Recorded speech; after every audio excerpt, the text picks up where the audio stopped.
여러분과 우리는 하나님을 믿는 사람들입니다. 그죠? 하나님을 믿겠다고 다짐한 사람들, 그들이 모여서 지금 예배를 드리는 거예요. 그럼 하나님을 믿는데, 하나님이 믿는 것에 정말 중요한 게 뭘까요? 그건 우리가 믿는 대상인 하나님을 잘 알고 하나님을 만나야 되는 거 아닙니까? 하나님이 영이신 존재니까, 영적인 존재니까 만날 수 있죠. 누구나 다. 하나님을 만나야 돼요. 그래야 그 신앙이 커가요. 신앙의 요체, 신앙의 중심은 하나님이에요. 그러니까 설교 시간에 계속 강조되어야 될 건 하나님이에요. 설교 시간에 그래 세상 돌아가는 것에 대해서 이야기할 수도 있습니다. 바로 이렇게 적용할 수 있는 어떤 처세술을 말할 수도 있죠. 근데 그것보다도 우선해야 될 건 하나님에 대한 거죠. 그게 중심 아닙니까? 세상에 관해서 세상에 일어나는 사건들에 대해서 설명해 줄 수 있고 해석해 줄 수 있는 곳은 많이 있어요. 그건 다른 곳에서 교회보다도 더 잘하는 곳이 많이 있습니다.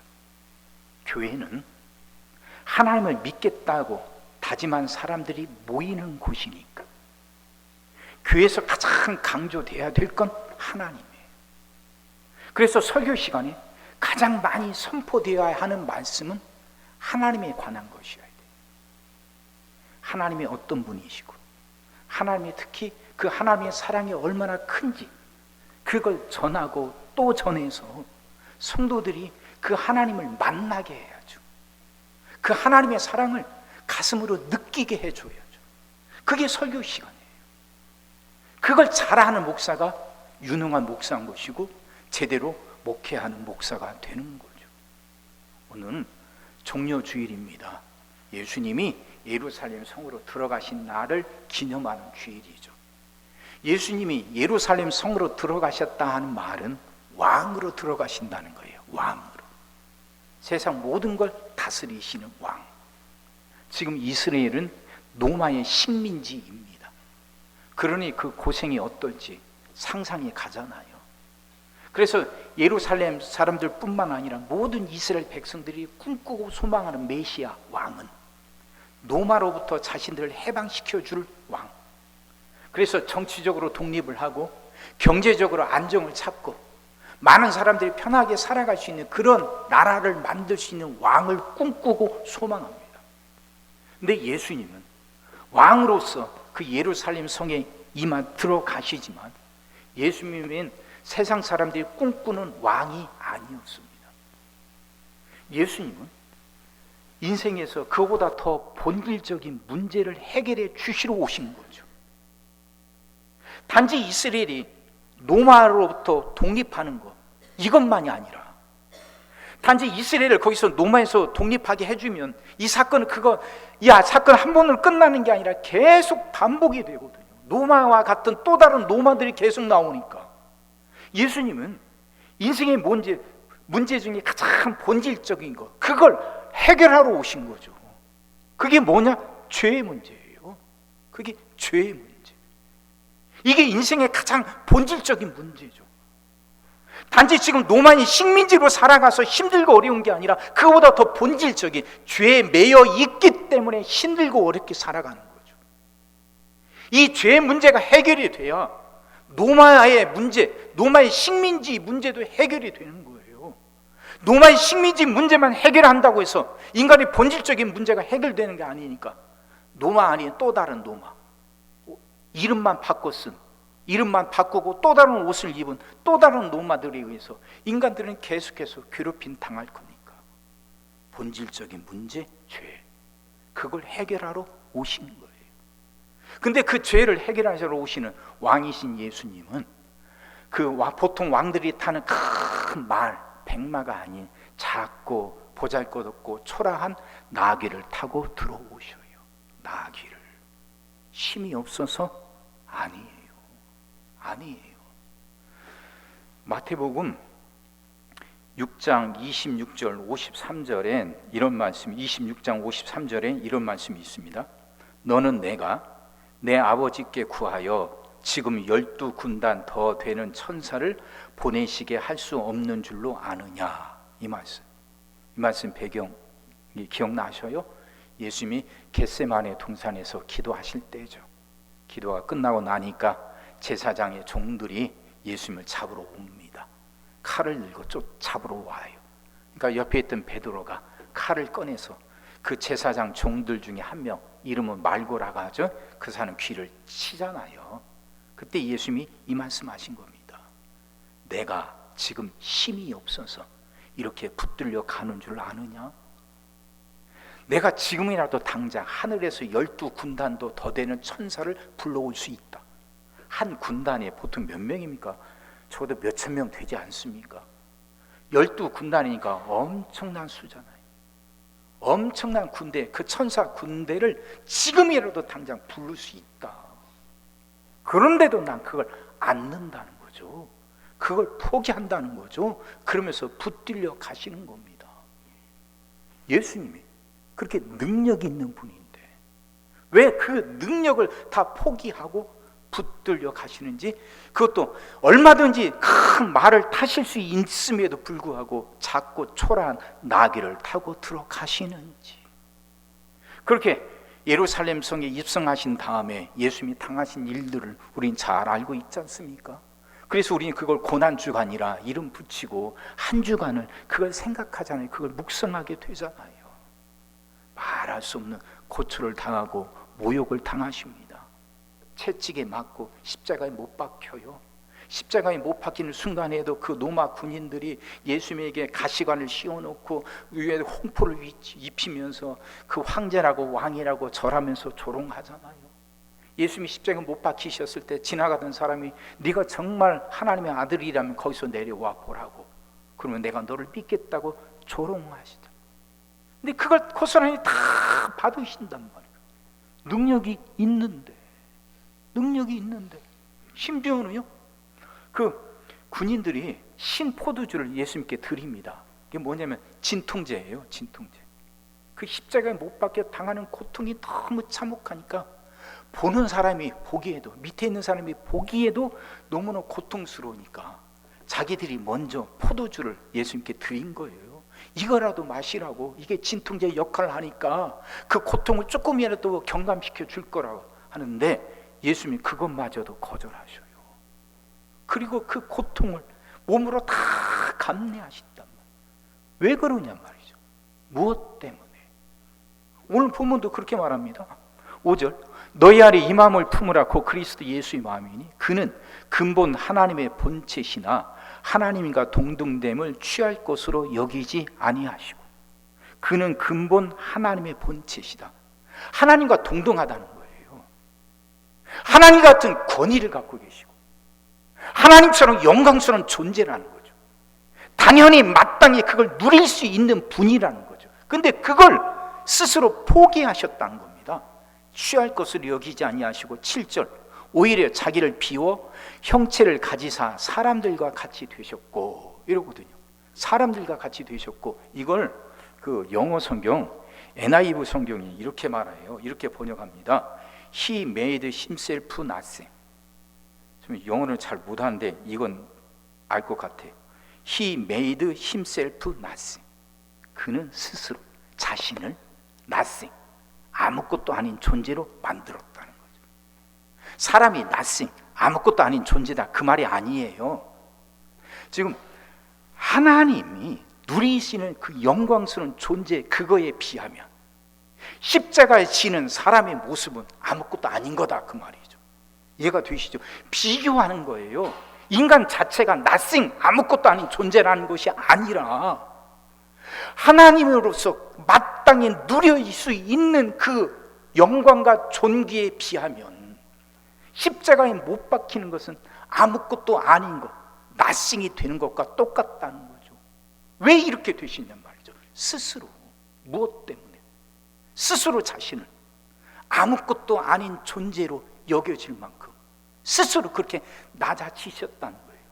무엇 때문에? 그 예수님 안에 무엇이 있었길래? 그게 바로 우리를 향한 사랑 아닙니까? 사랑. 우리를 살리려고 하는 사랑, 그 죄의 권세에 매여서 하나님의 말씀하셨던 복된 삶, 생육하고 번성하고 정복하고 다스리며 살아가는 그 복된 삶을 살아가지 못하는 인간들, 우리들을 보면서 안타까워하셔서 그런 우리를 살리시려는 그 애끓는 마음, 그 사랑 때문에 예수님이 스스로 낮아지신 거 아닙니까? 그 예수님이 마음속에 언제나 자리 잡고 있던 마음이 있어요. 그걸 보여주는 성경 구절이 마태복음 14장 14절입니다. 예수께서 나오사 큰 무리를 보시고 불쌍히 여기사 그 중에 있는 병자를 고쳐 주시니라. 예수님이 가시는 곳마다 많은 병자들, 환자들이 따랐습니다. 예수님의 기적을 보니까 병고침 받고 싶은 그 마음으로 예수님을 따르죠. 질병이란 게 얼마나 끈질깁니까? 또 그 질병이란 것이 얼마나 우리를 약하게 만듭니까? 질병 앞에서는 누구나 그렇게 약해지잖아요. 많은 시간을 들이고 많은 돈을 들여서 그걸 고치고 싶은데도, 그것으로부터 벗어나고 싶은데도 안 될 때 우리는 얼마나 약해지냐면, 예수님은 그걸 아시고 불쌍히 여기셨다는 거예요. 이 불쌍히 여긴다 하는 말이 헬라어로 스플랑크니조마이란 말, 이제 좀 아시죠? 스플랑크니조마. 이 말은 창자가 끊어질 듯한 고통이다, 그 의미를 있잖아요. 질병으로 고통당하는 사람들, 인생의 무게에 짓눌려서 신음하는 사람들, 그들을 볼 때마다 예수님은 불쌍히 여기셨어요. 마치 창자가 끊어질 것 같은 큰 고통을 느끼셨단 말이야. 안타까움 때문에, 사랑 때문에. 이분이 예수님이에요.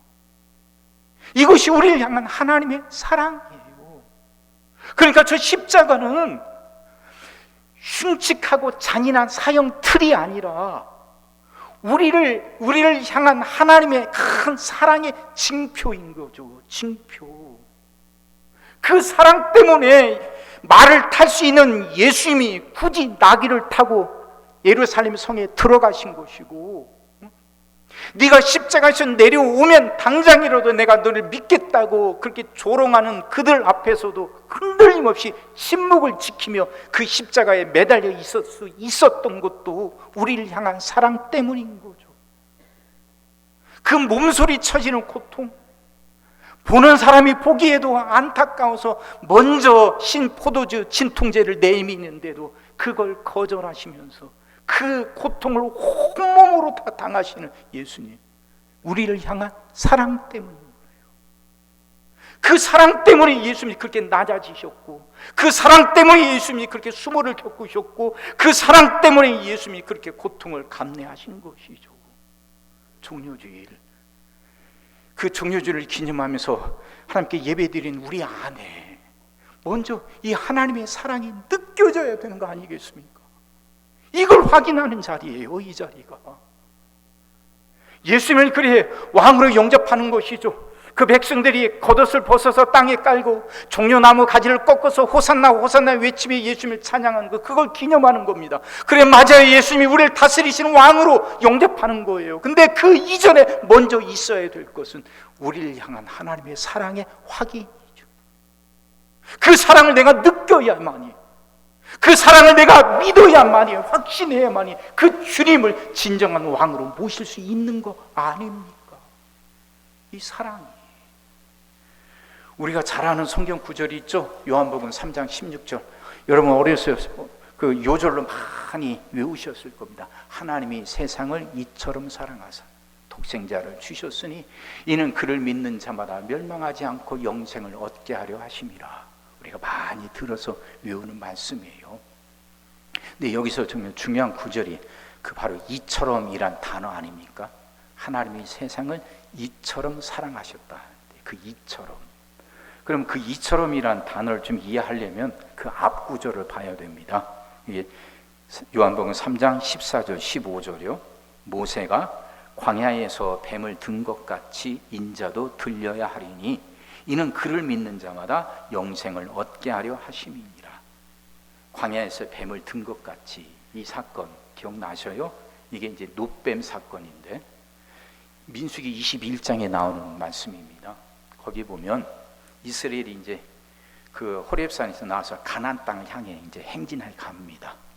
근데 그 호렙산에서 가나안 땅까지 가는 가까운 길이 있습니다. 빠른 길이 있는데 하나님은 모세에게 그 빠른 길을 버리고 에돔을 우회해서 먼 길로 돌아가라고만 명하셔요. 그러니까 거기에서 이스라엘 백성들이 화가 난 거예요. 빠른 길이 있는데 왜 그 길 놔두고 굳이 우리를 돌아가라고 하느냐. 원망하고 불평합니다. 그러면서 심지어는 만나를 형편없는 음식이라고 폄훼하면서 그렇게 불평해요. 만나가 무엇입니까? 아무것도 없는 광야에서 그들을 살게 하는 양식 아닙니까? 그들을 향한 하나님의 사랑의 징표고 하나님의 능력의 징표죠.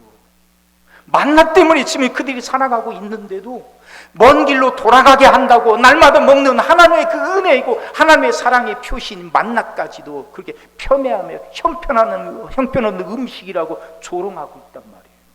그러니까 그들에게 하나님이 진노하셔서 불뱀을 보내시죠. 뱀에 물려 사람들이 죽어갑니다.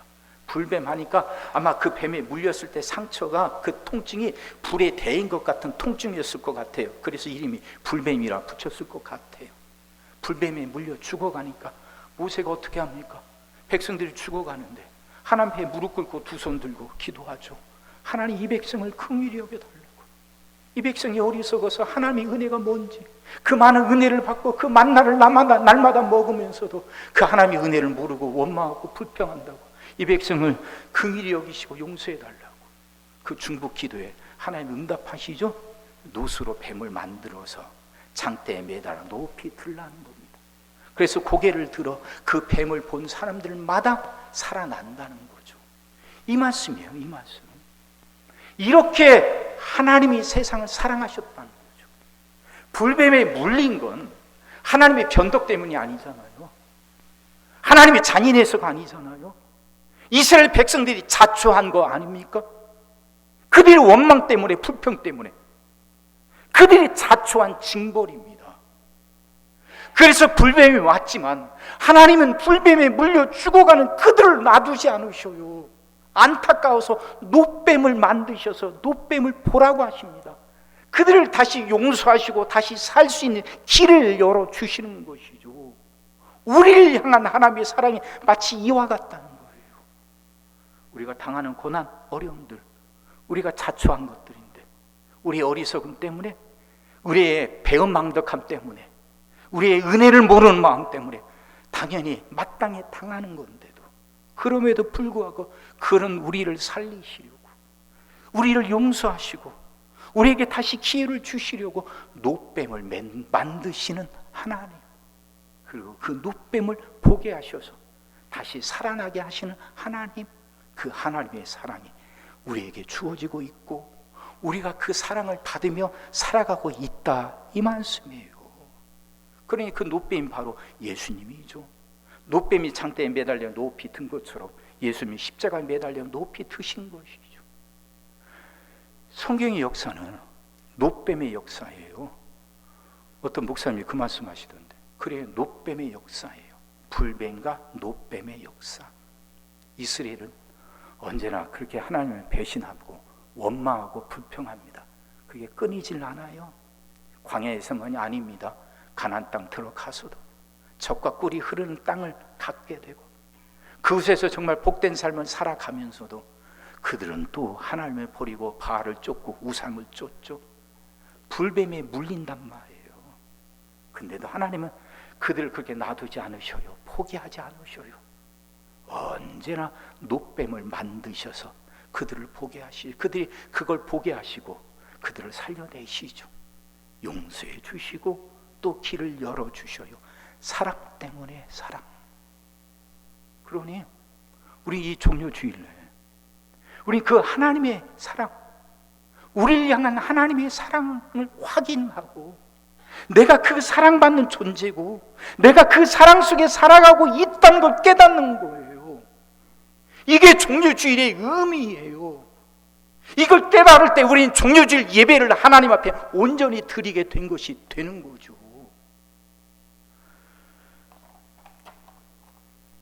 창세기 28장 15절, 내가 너와 함께 있어.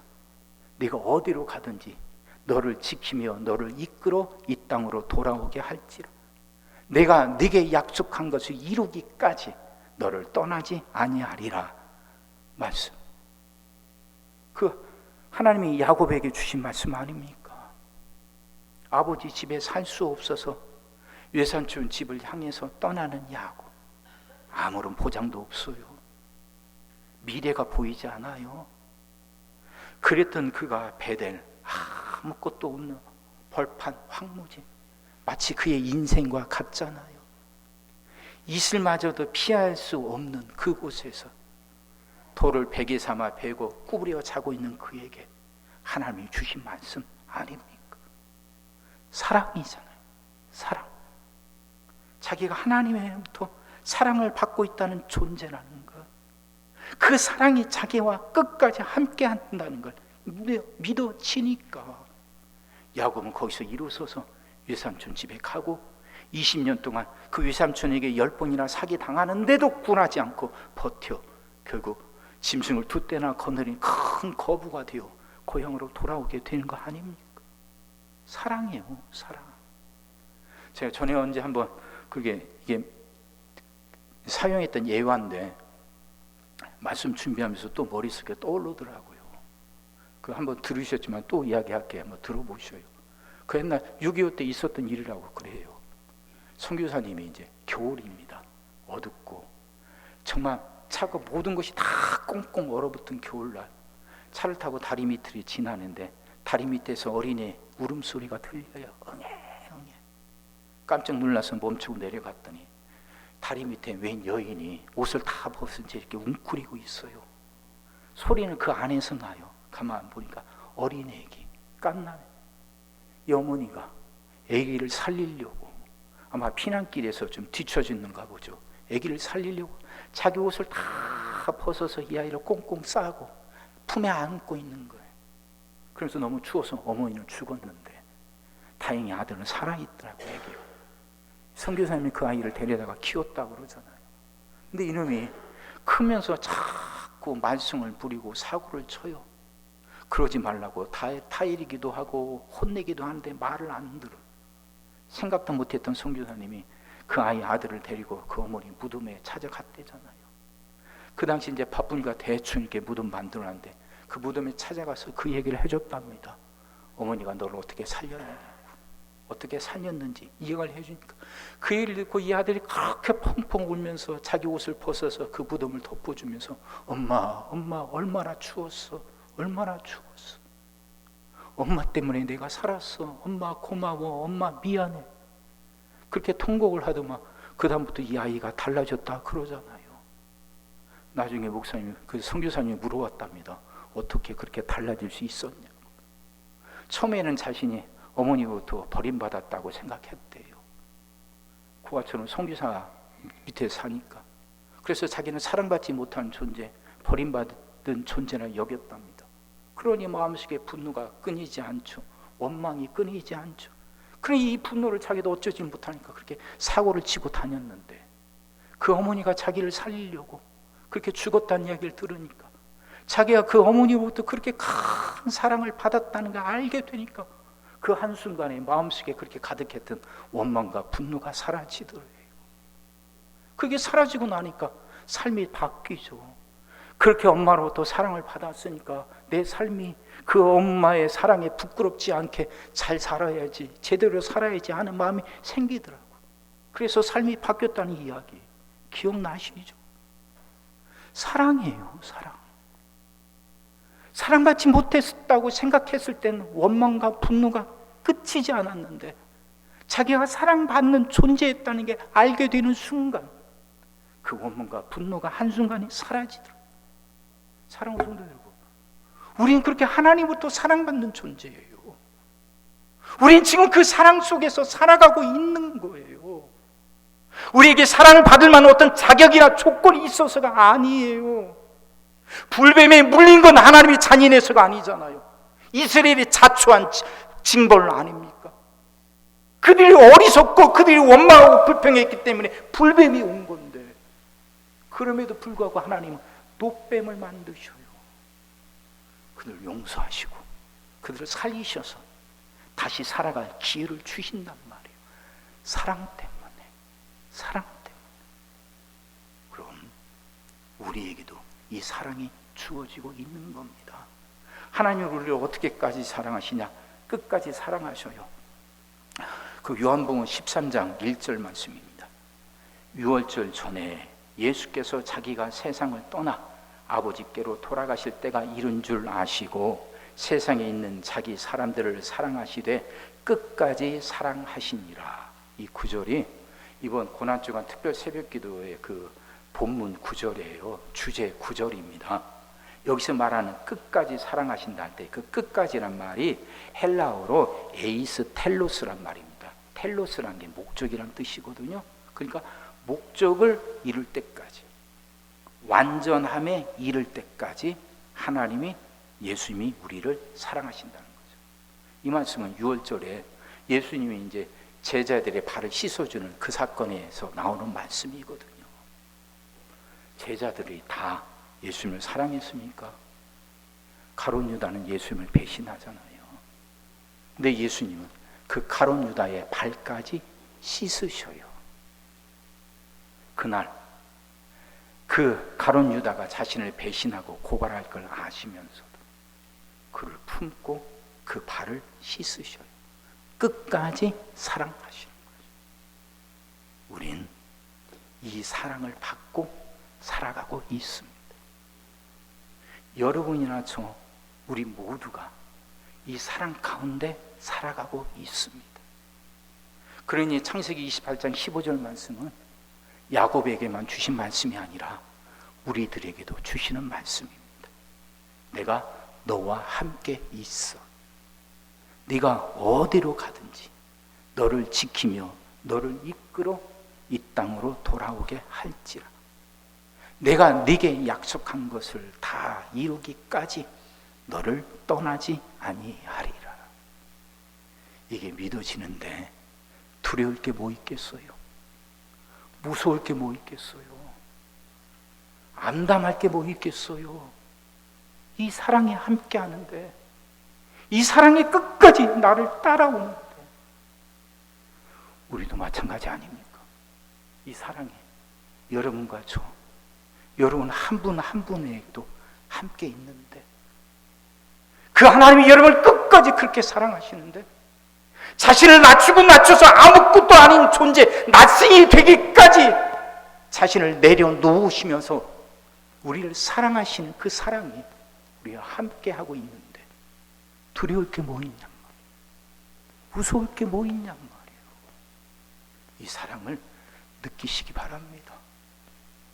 이 사랑을 여러분 가슴으로 느끼시길 바랍니다. 이게 느껴지지 않는다면 이걸 느끼게 해달라고 기도하셔요. 이게 먼저 돼야 돼요. 이게 되어야만 주님이 내 삶의 주인이시라는 거, 내 삶을 복된 길로 인도하시는 왕이시라는 게 이해가 되고 믿어지고 품어지게 되는 것이거든요. 이제 내일부터 고난주간 특별 새벽기도가 시작이 됩니다. 여러분, 이 고난주간 동안 정말 그분이 우리를 끝까지 사랑하셨다는 걸 느낄 수 있게 해달라고. 하나님의 사랑이 내게도 주어지고 있고 내가 그 사랑을 받고 살아가는 존재라는 걸 네가 분명히 확신할 수 있게 해달라고. 이거 붙들고 기도해 보세요.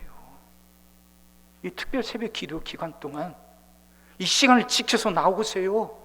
나와서 말씀 듣고 나도 이 사랑을 느끼고 확신하고 그 사랑 가운데 살아갈 수 있게 해달라고 기도하셔요. 이게 신학의 요체라니까요. 이게 핵심이라니까요. 그 사랑은 그 어느 것도 끊지 못합니다. 그 사랑이 우리와 함께 합니다. 그 사랑으로 승리하며 살아가는 여러분 다 되시기를 주의 이름으로 축원합니다. 기도하겠습니다. 사랑의 주님, 말씀이 이해가 되게 하시고 깨달아지게 하시고 은혜가 되게 하여 주시옵소서. 스스로 자신을 낮추셔서 낮추시기까지 우리를 사랑하셨던 주님의 그 큰 사랑이 느껴지게 하여 주옵시고 깨달아지게 하여 주옵시며 우리가 그 사랑 안에 살아가고 있다는 걸 분명히 믿게 하여 주옵소서. 성령님, 간절히 기도합니다. 그 사랑이 느껴지게 하시사 이젠 그 사랑 안에서 하나님 주신 모든 은혜를 마음껏 누리며 살아가게 하여 주옵소서. 이 역사가 우리 안에 일어나게 하여 주옵소서. 예수님의 이름으로 기도하옵나이다. 아멘.